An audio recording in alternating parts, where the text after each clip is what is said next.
Haval M6 ni sep metkasini ko'rsatib o'tibman akalar. O'zi oddiy sodda. Endi baribir bu ham kimgadir foydali bo'lishi mumkin. Bir tomonda vanus bor, bir tomonda zyochkan o'zi. Vanusda mana o'yiq joyi bor.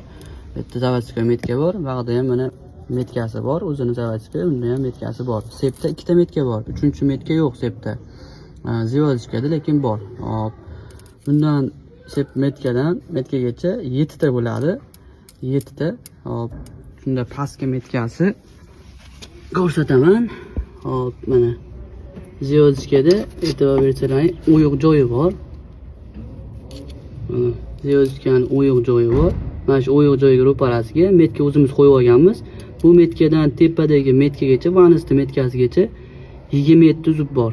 Mabodo bilmay yechib olingan bo'lsa 27 zub bo'ladi akalar. Birinchi boshni tepaga chiqqan holatda.